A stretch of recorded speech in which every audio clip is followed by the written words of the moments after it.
The Court of Public Opinion is a part of the Amateur Radio Network. Stay tuned tonight for a very special edition of the Moonlight Lounge and the Second Chance Dance.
Thank you for listening to an edition of the Court of Public Opinion. Okay, so the story is with the Mimis. Now, I just got back from vacation, so I really don't know the whole story, but I'm going to get a roundabout. I want to say roundabout. Let's just go to Nancy Pelosi's post. Violence and violent imagery to bully the press must be rejected this 4th of July. Celebrate freedom of press, guardians of our democracy. Well, that could be debated because it was always told to us, and we'll refer to Tucker Carlson's statement because this is the best response so far that I've heard. And I've heard other bloggers respond, which is fine. This is really good, though, because there's been an issue with discourse. Is there a safe place to have discourse, and do you retaliate or attack journalists? No. The only time that there's really quote-unquote attack is on the credibility of the journalists. And if journalists are hiding information regarding something that's relevant, that would be reason why they respond, or the public in this case, and discourse being the issue. A lot of people will respond due to discourse. So let's refer to Tucker The Court of Public Opinion is a part of the Amateur Radio Network. The top story about the CNN Mimi post. There's a lot here, so hopefully we'll be able to tackle some of it. We'll go right to the tweet from Nancy Pelosi. Nancy Pelosi stated on a tweet, violence and violent imagery to bully the press must be rejected. This July 4th, celebrate freedom of the press, guardians to our democracy. Well, it's pretty interesting. I would much rather refer to Tucker Carlson. I'm much more comfortable with this. CNN decided to publish the name of Reddit user out of concern for his safety. Have you heard this before? That if you speak truth to something, that they're concerned for your safety? I've heard that before too. So let's go on to the list of things that Tucker laid out. CNN spent the money to find a video maker. And of course, so Tucker lays out 3 points. CNN spent time, money to find a video maker. 1, CNN thought finding it was vital. CNN is motivated by anti-Trump politics. The problem with blackmail is this is where it gets really scary, because people have actually died saying things, obviously. So there is something to what Nancy Pelosi posted. I'm not saying that she was correct there, but people die for saying a lot of things. So you got to be very careful. And what I guess the point that Tucker Carlson was making, I think it's very helpful to know this, because this really you want to tear up this discussion. This is the topic to discuss.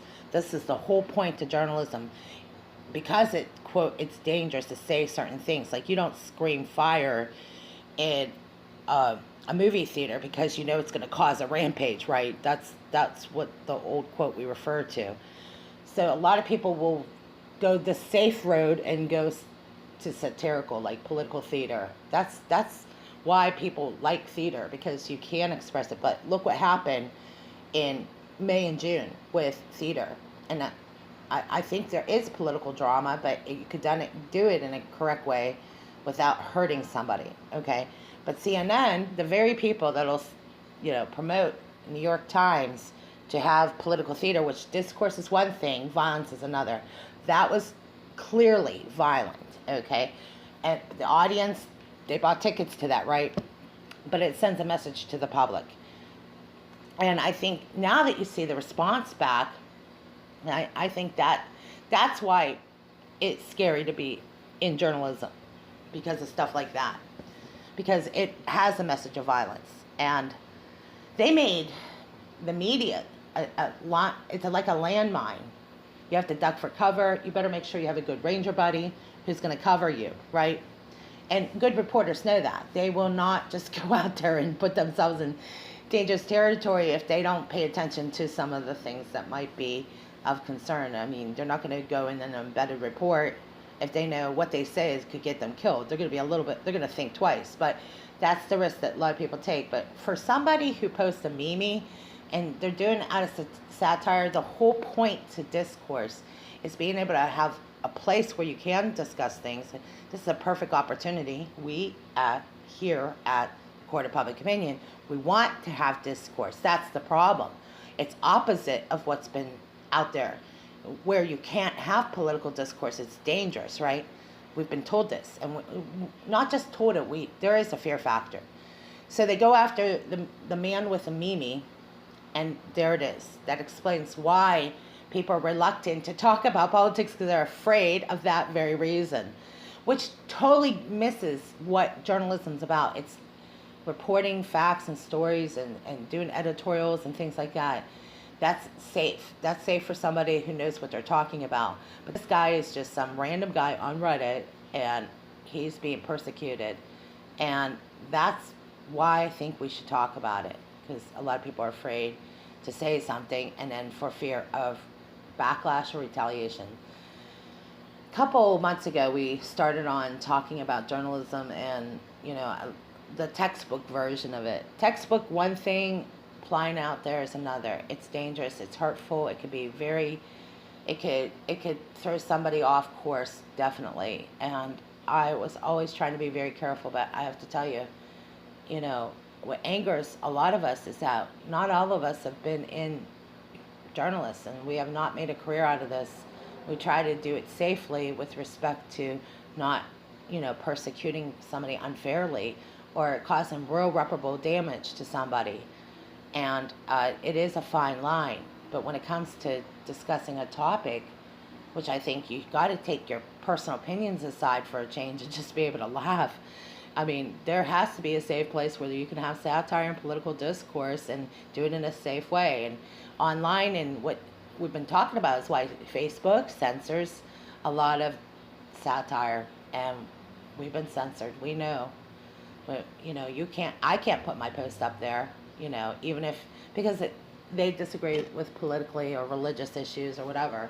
And that was one of the things I wanted to put out there, is that when people start putting out the Bible and they start using it as a method to punish people, it's never a good thing. That's punishing people. That's not the use of the Bible. Although you could throw it at somebody. There's some people that we all need the little bit of the Bible to instruct us and correct us.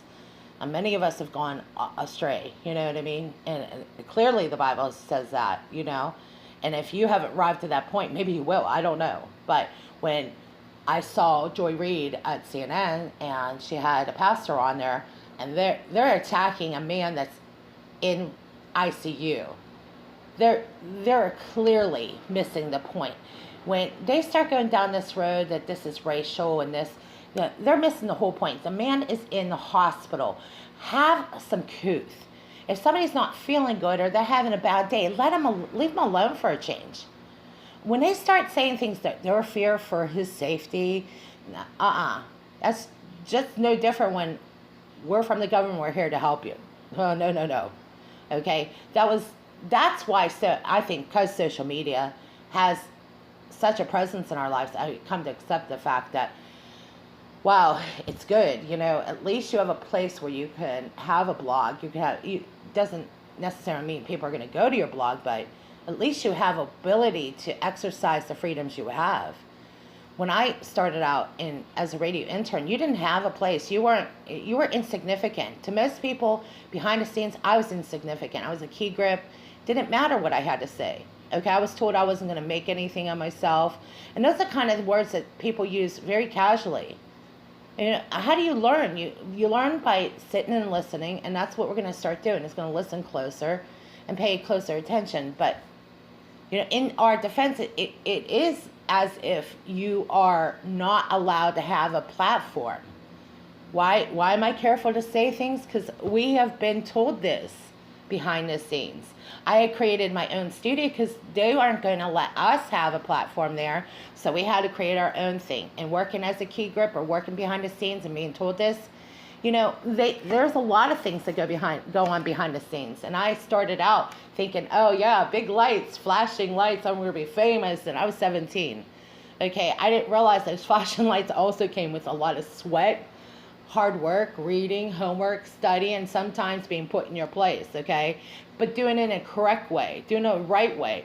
This pulling out the Bible on CNN, and that is like, whoa, dude. No different than a politician going up and start giving us a sermon. Politicians is a good thing. Having faith is great. But there are some people it's out of context of what is appropriate, okay? And what I find is happening on panels like in CNN with Joy Reid asking a pastor's view. Well, the man, Representative Steve Scalise, which he has just been downgraded in ICU, political discourse is dangerous because they are going somewhere with that. Now, you don't have to like the man, but the guy's in ICU. And now you have a pastor who says, well, he was making comments, and this is not the time or place to say that. You got to know the time and place and what to say and when to say it. There is a time and place to make a point. There's a time to just back off. Just don't say anything. You don't know if that person's upset right now. You don't know that, maybe there's misunderstanding, whatever. But they went a step further. And I've been referring to this, that journalism as a profession should be a respected a career, but and let's hope it is, okay. But if you don't have that, at least if you have an outlet, like you can take it somewhere else. Take it out on the basketball court or baseball field, or get outside and enjoy some time out and whatever. But it could get hostile, and the fact that CNN hunted this guy down on Reddit, and then he apologized because he was having fun with something, which I think obviously that's what satire is. It's a fun way, an outlet, a healthy way to just like say things. But in the political climate and where discourse is, you're not allowed to disagree anymore, or something like along those lines, and that's not the case. But this is a good opportunity for us to discuss it. This is a perfect place because there are different views and there are different people with different opinions, and we don't have to succumb to one certain group or opinion. And that was the whole problem, is that people go off in their groups and cliques, and and it's about gossip, and that's never ever a good place to go. Okay, that ends up hurting everybody, including the person doing the gossiping. And I think what CNN has illustrated is they're hurting themselves. They got to know when to laugh something off. They went too far with this. And when they start throwing words out like, they're a little crazy. Well, I have to tell you, when you're pointing one finger at that person, three are pointing back at you. Okay? So they need to chill out and leave people alone. And that's my personal view of it, okay? People are going to have their disagreements, they're going to have opinions, but just like that, you're on to the next thing and the next day. And, things are changing so quickly, so fast. I don't have time to stay angry or pissed off. It doesn't work. You don't get much done anyway. My personal view is you got to let it go. And it would have been a perfect opportunity for CNN to laugh at themselves, because it is funny. The best way to be humorous is learn to laugh at yourself. If you realize how important is all this discourse? Really, in all reality, it's not. If we can have a lighthearted discussion, that would be great. Sometimes we're wrong. Sometimes we say things out of context, and they have to know that by now, and this has been going on for a while, when New York Times they post an article or stories, and I'm just referring to somebody who in the profession, a reporter, is that's the news story they go by. They go by what New York Times said. If I could do that, I could go over to Drudge and I'll refer to all those things. Actually, that's a good idea. I should do that. But genuine reporting means really knowing the story, studying it, knowing the ins and outs, everything, and not being ignorant if there is something you miss. Because I oftentimes look at it this way. You go refer back to, you say, I missed that. After you studied a topic for a while, you think you know a topic, and then you refer back to it and say, wait a second. It changes the whole course of action. A lot of people, they get stuck in their ways, and I hope we never get that far. I hope we can be able to read material and dissect the topic. That's what we want to do. We want to exploit topics like this. Because I think there's sometimes we miss that. And it's better to have 20 people looking at different angles of a problem and, argue, offering feedback if you as the audience offer feedback, there might be something we missed. That's why I think you tear up this discussion, and you could tear up a lot of the stories in this case, what's out in the news. Well, I would say out there, referring to social media, what's buzz, okay? So we engage here at the Court of Public Opinion as a response to what's going on out there. But there might be something we're missing. That's why I like to hear your feedback, because it's always better to have, what do they always say, is 2 heads are better than one. In this case, there might be something I didn't get from that report, and because I've been out of town, I didn't have a chance to follow it. So I would like your feedback, what you think about the story on the meetings, because I think it says a lot about journalism and media. Well, and by today's standards, we told you guys earlier, anyone can have a channel right now. You could start up your own channel, and you could legitimately get advertisers to back you and sponsors. That's how radio is done. That's how it was done when I was in radio. You had to have advertisers to back you, or in this case for us, it's publicly supported. But however, people need to back their show or programs, or in this case, get advertisers. And look at what's happening in social media. It's changing. Where now you can have opposing views. But this time I think it's really, really critical where CNN has an opportunity to diffuse this. They don't need to be going after and hunting somebody down because they disagreed with them. And I think that CNN must be getting pretty desperate, because if they get to the point where they start attacking average subscribers or people that can obviously view, the one thing we can all say, we have no control over what people think or say. And that's kind of, that's hard, because a lot of people who are used to having a reputation or being able to keep it intact, you have to respect the fact that you have no control over what people think or say.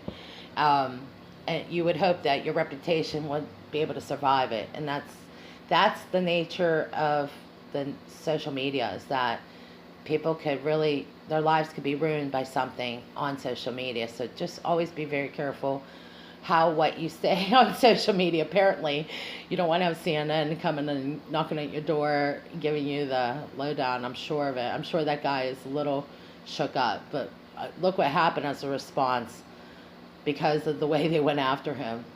There's like, I think, 10,000 new videos about it. Like that's what happens. You tell somebody no, and they end up, I guess the public responds more or less. It's the way it is. You better be careful what you say. What somebody said, be careful what you wish for, you might get it. Sometimes it's better not to get what you want. And I think CNN wanting to serve their own justice, that's going to backfire, obviously. And I would say as a summary that CNN can't be the judge, jury, or stand on their moral high horse at this point. Referring to Tucker Carlson, I agree that when they start getting into that, they're not going to make too many friends. Nobody wants to be corrected all the time. We're all adults here. And after a while, as adults, you have to learn for your lessons, and you have to suck it up. Like, oftentimes I was told, suck it up, buttercup, Sometimes you have to suck it up, but it's time to move forward. And I look forward to hearing your feedback. I really hope that you can maybe offer some insight about the new memes that are coming out, and I would respect that, because I think there's a whole point to why we want to have radio theater, because we want to create some theater of our own. See, long before there was the New York Times theater, we had radio theater, and we have theater in the park, and we're hoping that by August 6th we might be able to have something. But if we don't, it doesn't mean we can't have theater here, and we're going to do that. And if you want to, on that note, we have Second Chance Dance tonight. I'm looking forward to that, and I get to take a break and maybe do something over the weekend. But I got to recuperate from my trip. But we do have the Second Chance Dance tonight, and I've been looking forward to doing that. So you want to stay tuned tonight for a special edition of the Moonlight Lounge and the Second Chance Dance. We're going to sign off here, and I look forward to hearing your responses on these topics. The Court of Public Opinion is a part of the Amateur Radio Network. Good times.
Let's cut the rug, little child and jitterbug.